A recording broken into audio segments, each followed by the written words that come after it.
I'll just do one head assembly for you. Copper gasket on.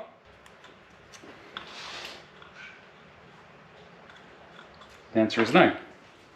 Right, head bolts. 1, 2, 3, 4.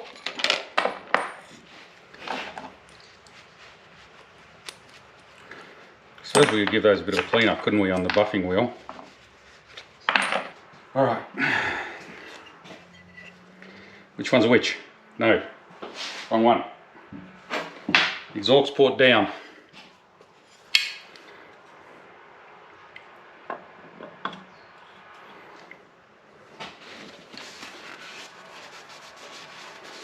Clean the mating surfaces.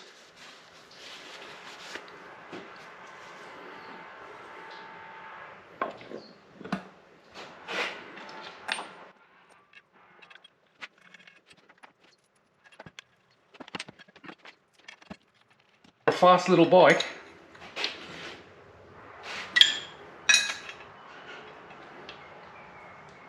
Alright, I reckon that's enough.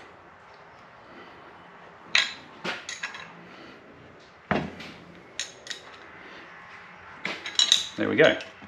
That's one head back on. Pretty easy. Flip it around. Alright. Yeah, it's time to build the timing chest up.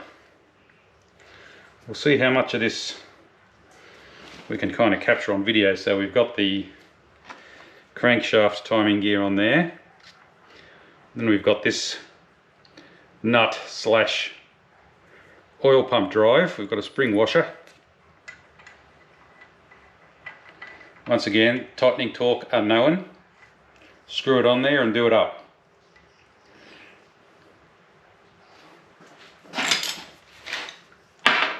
But luckily I have this tool. This tool I used on the XT rebuild for undoing the shocks, but it happens to be the perfect fit for doing up this. Sometimes you just get lucky, eh?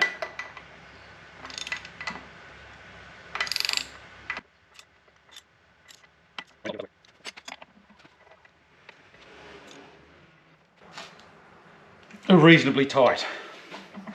Your guess is as good as mine. 2 cam gears and their respective drive pins.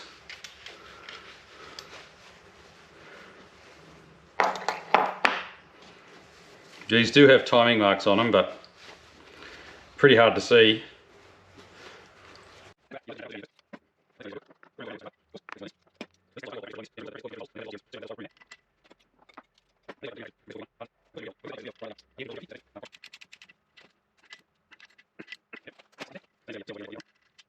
So we've got our 2 cam marks and they should line up with those 2 lines there. Yeah, I had to pause because I couldn't work it out. Oh, there goes a little Woodruff key, of course. So she's all timed. I got the push rods in. I'm just finishing up on the tapper clearances. Pretty easy, 6 there all round. Maybe a little smidge tighter on the inlets because they don't grow as much.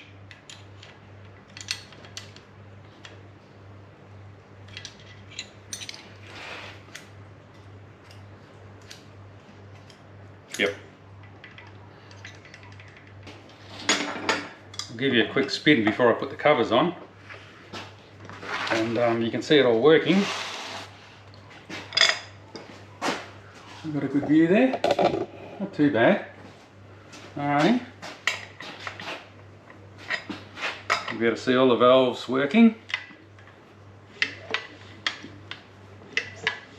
There you go.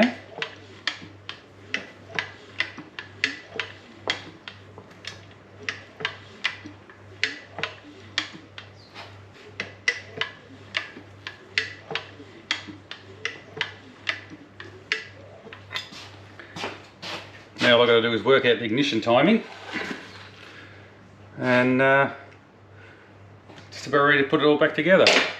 Oh, I've got to put all these things back in yet. these things just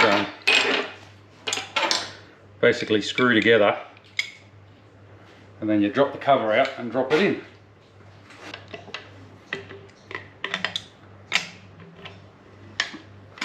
Spin that around so the cam's as far away from the follower as it can be. Push the valve in, and drop the push rod out, like so. Oh, now you've got to put your push rod in here.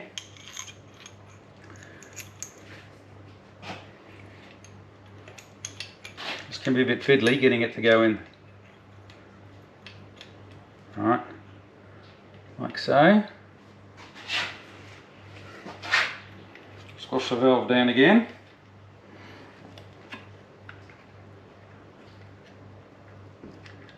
Drop it in like that. Yep. Now you wind this back out.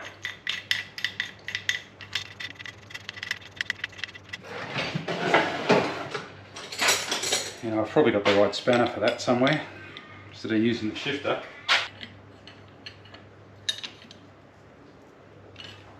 Right, that's how you do it. That's how you put the rod tubes back in.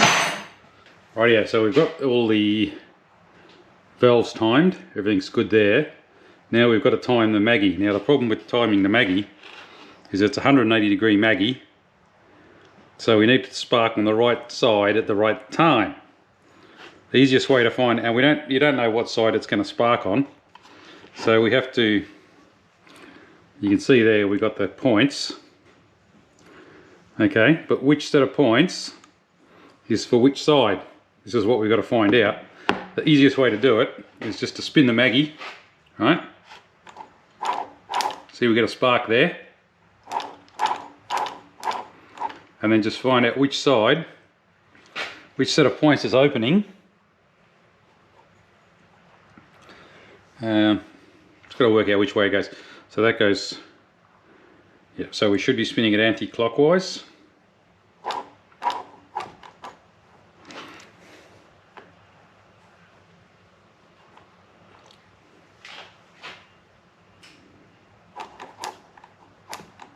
Okay, we can see a spark there.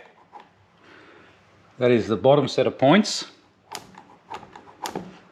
It's on this side.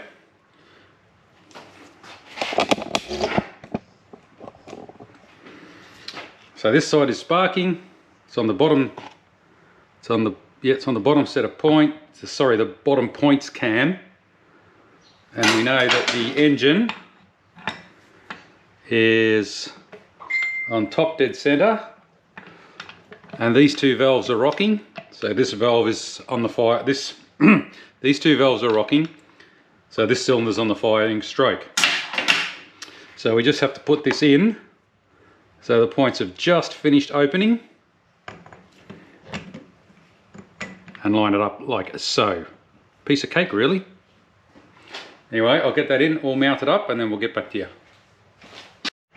This is a setup we're going to use to get the timing as close as we possibly can. At the moment you can see the pointers on top dead center. And what we need is about 30 degrees full advance. So on these old-fashioned Magnetos, they have a mechanical advance and retard system. You can see how that moves the cam in relation to the points. And when you hear it beep, that's when the points are closed. So we'll just stop that. So what we'll do, we'll mount it in here, and we'll just change the tooth position so that we can get it exactly 30 degrees before top dead center is when the point should be opening and closing at full advance. We'll set that up. So we've got the Maggie sitting in there, not quite engaged. We're sitting at plus 30 degrees, and we've got the Magneto locked at full advance. So what we want to do is turn this until we just get a beep as the points open down in there.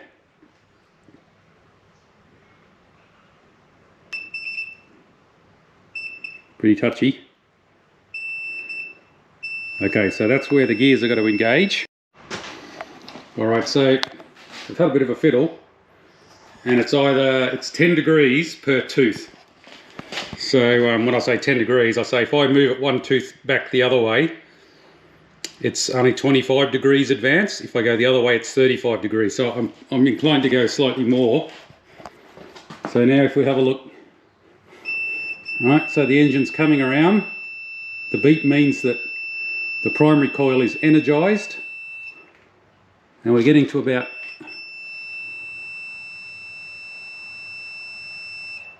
37 degrees is when the points open. When the points open, the magnetic field in the primary winding collapses, and that induces a high voltage spike in the secondary winding, which is your spark. The other cam's got to be the same as well. So if we can go right around,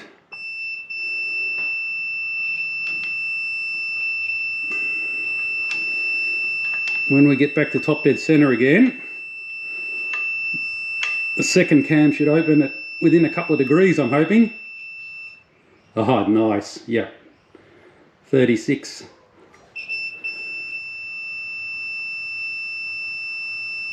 Oh, yeah, perfect. Excellent. So that means that both cylinders are going to be firing within 0.5 of a degree of each other. I think that's pretty close for an old girl like this. Excellent. All right, I'm going to mark those two cams, because basically I've got to bolt all this in yet, so we're just going to mark across there.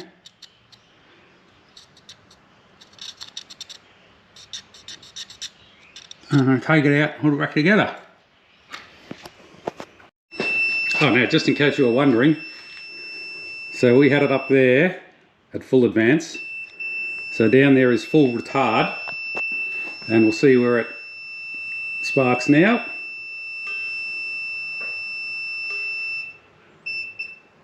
So 5 degrees after top dead center. So that's your timing range, 37 degrees fully advanced,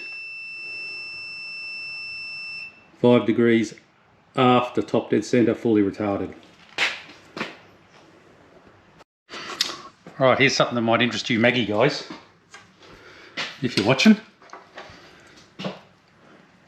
After I had to put that plate in there to fix the crack, there would normally be, you can see in there's 2 bushes behind the plate.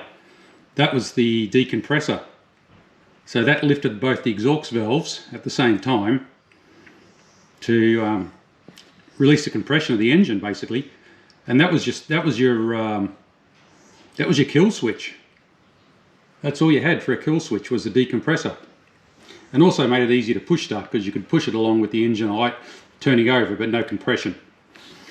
Anyway, when I got rid of that, I had to come up with another solution to stop the engine, obviously.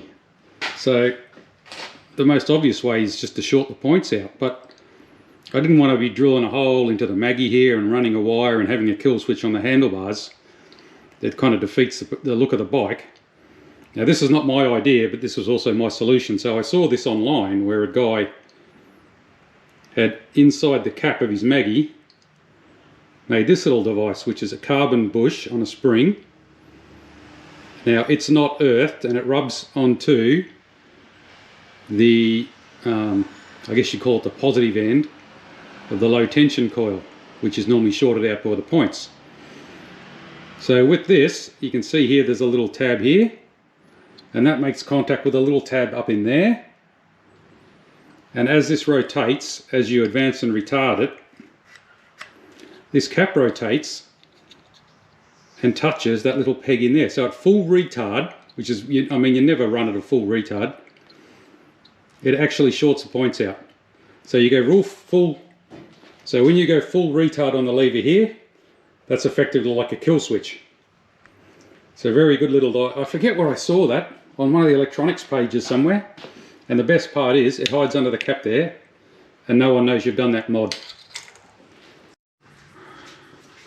Right, we're getting there. Last major job to make a nice little gasket for this. I just roughly cut out a piece of gasket paper. Now we'll get messy. This is the best way I've found to do this because it's a pretty complicated shape. Just a bit of good old bearing glue.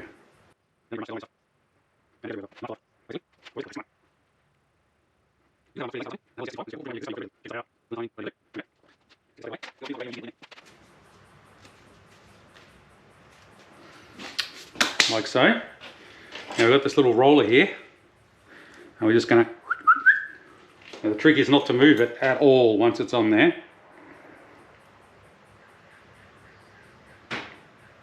Wow.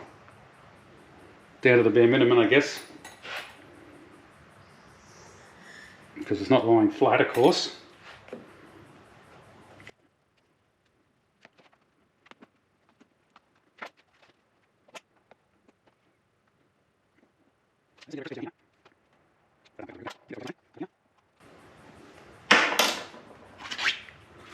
There we go. Not too bad at all.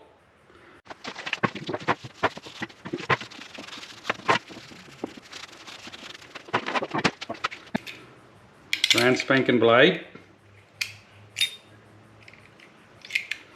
Actually, I'm going to punch the holes first. Punch the holes first and it won't suck the material in as you're punching.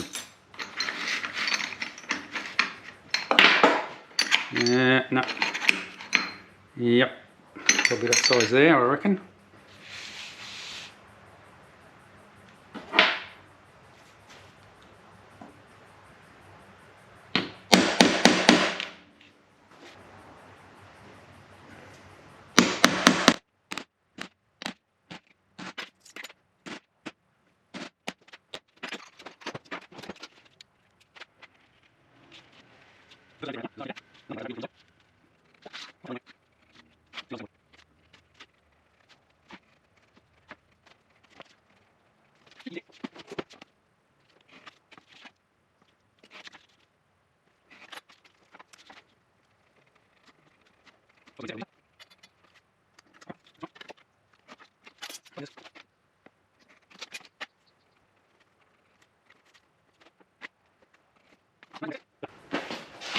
Alrighty, we'll give all this a bit of a clean up, and then we'll talk about. We'll give all this a bit of a clean up. Then we'll have a chat about total loss oil systems. Here's the oil pump plate, all cleaned up. Now this bike has got, as I said, a total loss oil system. Now what that means is that in the fuel tank here, there's a separate oil tank. Now that's not uncommon, of course. Lots of motorcycles had separate oil tanks, but they circulated the oil through the engine, through a filter, and then back into the oil tank. A lot of old motorcycles, including this one, had what they call a total loss oil system. So the oil is pumped out of the tank and comes in through this inlet here. And you can see there's a little sight glass here and a control, and this controls how many drips of oil per minute run into the motor. The oil is then sucked out of that little sight bowl. This is a two-stage pump. It comes out the bottom pipe and is pumped in through this one-way valve here. That directly feeds onto the top of the piston and into the crankshaft, and it splashes around. Now there is a very small sump that holds maybe 500 mils of oil in the bottom, just enough for it to be picked up and thrown around and lubricate the rest of the crankshaft and everything. Now the thing is, of course, originally they had no oil rings on these pistons. Right, so this is an original cast iron piston, and as you can see it has two compression rings, no oil ring. And that was so that oil could get past the pistons a little bit, not a lot, a little bit, and lubricate the valves and the valve stems and keep all that moving freely. So now that I've put oil rings on the pistons, that's not going to happen. Now of course the side effect with that was that you're burning oil in the combustion chamber all the time, and a lot of it. And so the recommended service intervals was 2,000 miles 2,000 miles, you had to take the heads off, decarbon them, put them back together. And certainly by the amount of carbon that was in this one, probably after maybe 1,000 Ks, it was quite a lot. So I've put the oil rings in. Now what that means is it's not going to burn any or very little oil. So I'm going to have to run a little bit of two-stroke oil in with the petrol. Not sponsored. And what that's going to do is lubricate the valve stems and the valve seats and around the top of the rings and everything. Now I'm not going to run very much. It's not going to smoke. It might smell like a two-stroke a little bit, which will be interesting. Some people will get confused by that. All right, so the oil then is just blowing through, as I said, through the ports in here, and there's a couple of ports in the top of the crankcase there as well. The oil blows out, and then there's this pipe. Jeepers! There's this pipe here, which is what controls the oil level in here. So the oil level sits about here, and once it gets above that, it just runs out on the road. That's it, finished.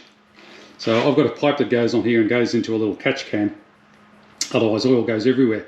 Normally it would come out here and go onto your chain, onto your primary chain, and lubricate the primary chain, and oil just goes absolutely everywhere.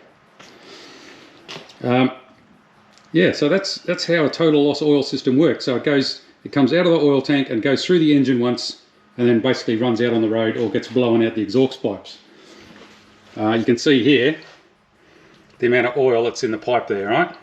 So a lot of it also gets blown out the exhaust. Now the reason why they use total loss oil systems, because there was motorbikes around that had sumps, and most cars had sumps by that time as well. That the primary reason was because the oil was so bad back in the day that it would go to treacle. And can you imagine having a crankcase full of treacle? You'd have to put a blow lamp under your bike, especially in the UK or in cold climates, just to get the oil circulating. So that's why they always used fresh oil that hadn't been contaminated and gone to treacle. The other reason is simply for weight, because if you had to have a big sump on here, the bike would weigh even more. And when every little bit of power is a consideration, you want the lightest bike possible. So there you go, that's total loss oil system. And the way, sorry, what did I miss? That's right. The way you control the oil through here, drips per minute, is, believe it or not, by how much the engine smoked. So if you couldn't see the engine smoking, you would increase the flow of oil with the little lever here, little dial there, until you could see smoke. The other option, of course, now I've heard rumours about this, and I don't really think it's true, but it's a good story, because remember I said this is a motor-ball motorcycle, so they used to ride these around ovals playing football with motorcycles. And this one, and a lot of the older bikes in the day, had an auxiliary oil pump. If something goes wrong with your main oil pump, or you're working the bike really hard, you can give this a pump and pump quite a lot of extra oil straight into the crankcase. Of course, extra oil gets flung out, makes the bike smoke. So what you could do when you're playing motorball was smoke the team out, the opposition. You just give this a few pumps and there would be smoke pouring out everywhere. It would be a smoke screen. And of course the opposition couldn't see to get the ball. I don't know how your team was supposed to see to get the ball, but that's what they reckon. Instant smoke screen. All right, I'm going to put this cover back on, and I'm going to give that a bit of a clean up, put the motor back in the bike.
Rightio, we're ready for our start.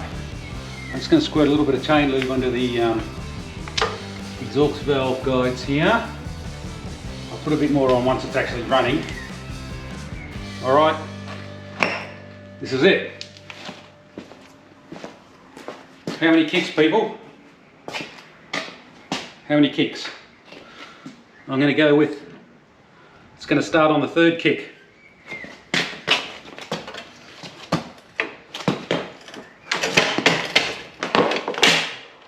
That wasn't clumsy at all. Drip trays in position.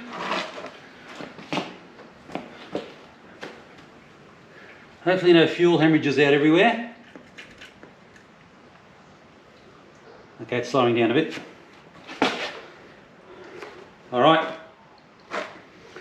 Third kick, here we go. A little bit of advance. A little bit less choke than nothing.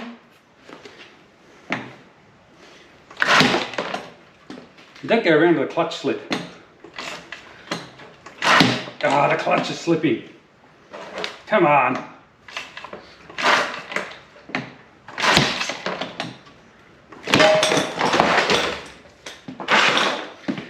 Success. Nice. Just when you think you've got nothing else to fix, eh? Great. Disaster. Yep. Have a look at that. That was hanging on by the tiniest little piece of re-weld there, I reckon. Look at the rust in that. How did that even last so long? Oh well, we're gonna have to try to weld that up, I guess.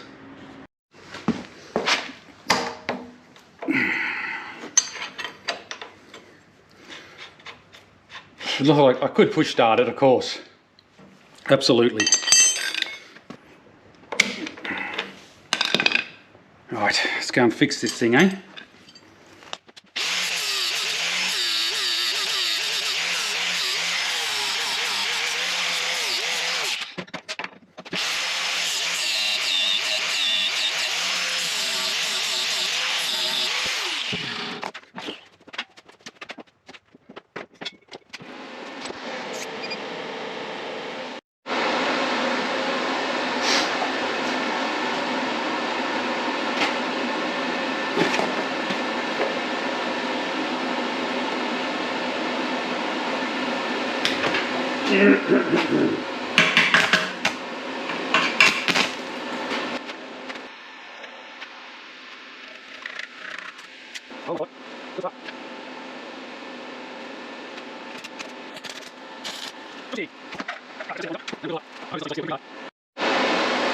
Right, I tested it on the bike. Angles all look good. The only big trodes I had are these stainless steel ones. We'll see what happens, eh? We'll see how strong it's going to be.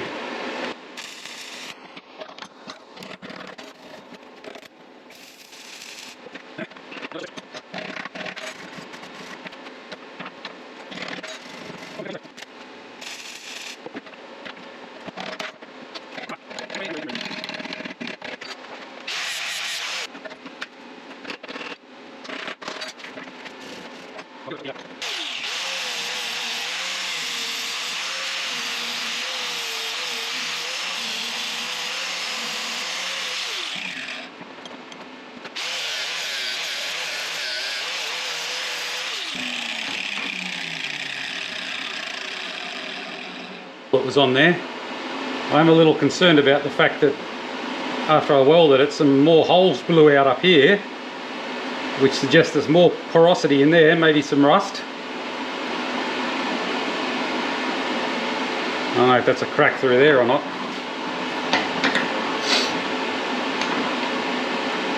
Can't really test it any other way than on the bike, I suppose.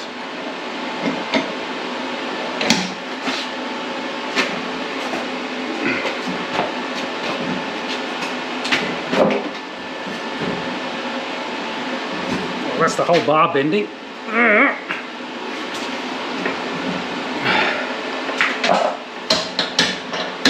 Oh well, I'll let it cool down naturally.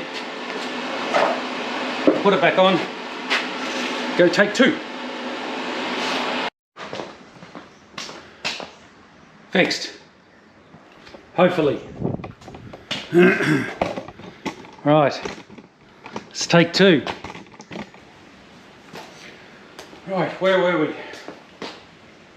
Before the blooming thing fell over. Fuel on.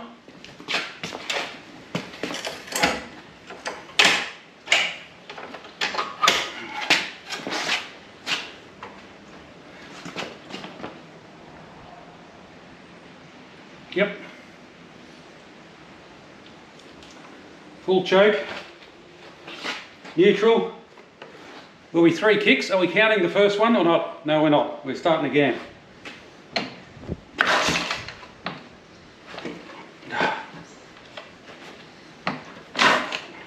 Clutch is still slipping a bit.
Here's the old Dougie. We're at the close enough to 80k mark of the rally. You can see it's kind of a little bit out of step, but she's going good. I'm just cruising along 65, 70 k's, maximum 70. There's a lot of nice bikes here.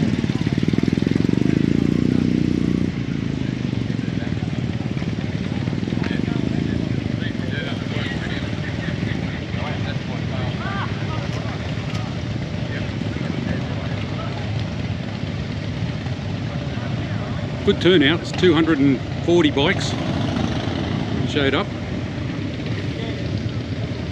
and the weather is a very nice 28 degrees, no wind, maybe a little too hot for pommy bikes.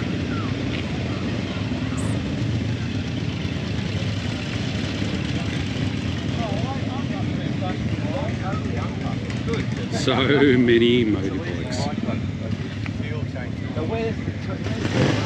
It's a bruff. Sold it for $400 Still a few guys rolling in.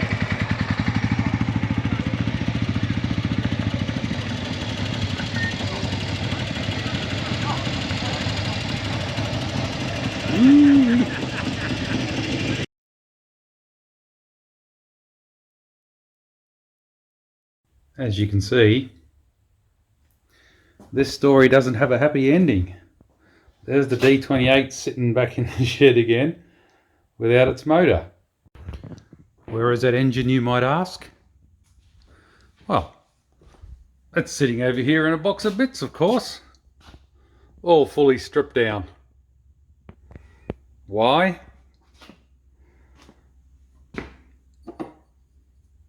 First piece of evidence, Exhibit A.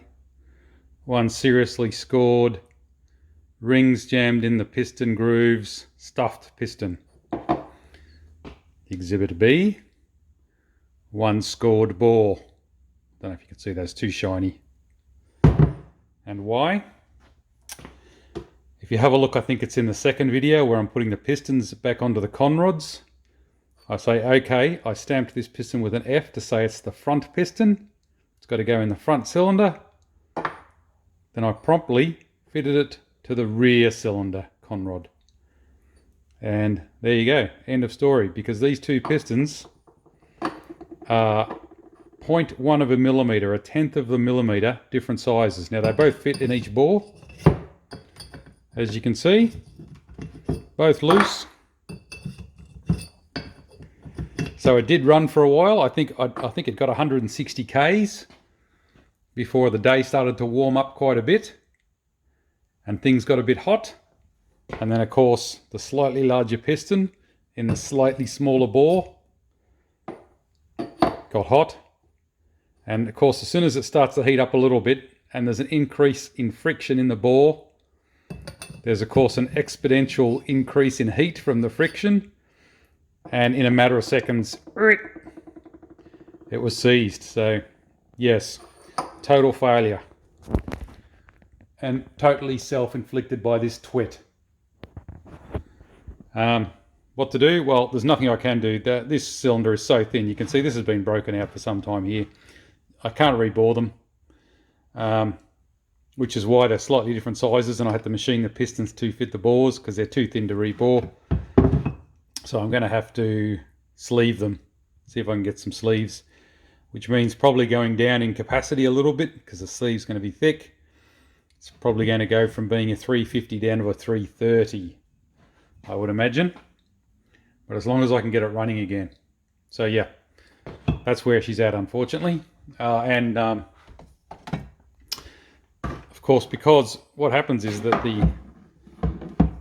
the crankshaft starts to work so hard, pulling this piston up and down the bore. I mean, it's so hard to move that it's pretty much trashed one of these bearings. One of them feels pretty lumpy now. Yeah, that one there. That one's pretty crunchy, lumpy. So I'm going to have to pull this apart again. I don't know what I'm going to do about the bearings. It's a work in progress again, unfortunately. There you go. But I will get it back on the road.